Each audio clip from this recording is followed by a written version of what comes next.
أسماء الله الحسنى هي الأسماء التي وردت في القرآن الكريم والسنة النبوية، والتي تتميز بصفات الله تعالى الحسنى التي ينبغي على المسلم أن يعرفها ويتعلم عنها. في هذا السياق، سنتحدث عن بعض الأسماء الحسنى ومعانيها. الرحمن يشير إلى رحمة الله الواسعة التي شملت كل شيء.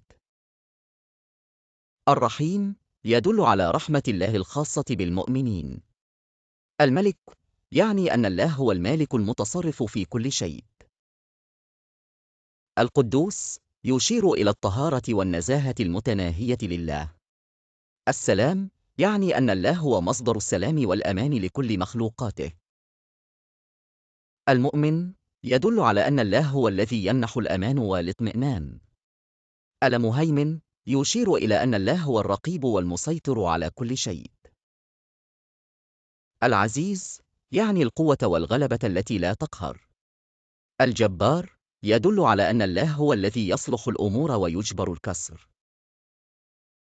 المتكبر يشير إلى علو شأن الله وعظمته. الخالق يعني أن الله هو الذي خلق كل شيء من العدم. البارئ يدل على أن الله هو الذي يبرئ الخلق ويبدعهم. المصور يشير إلى أن الله هو الذي يعطي كل مخلوق شكله وصورته. الغفار يعني أن الله هو الذي يغفر الذنوب بستره لها.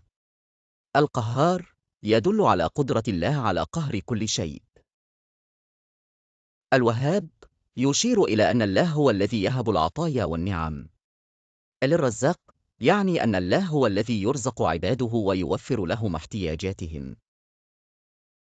الفتاح يدل على أن الله هو الذي يفتح أبواب الخير. العليم يشير إلى أن الله هو الذي يعلم كل شيء. هذه بعض الأسماء الحسنى ومعانيها، والتي تحث المؤمن على التفكر في عظمة الله ورحمته وعدله، وتدعو إلى الاقتراب منه بالدعاء والعبادة.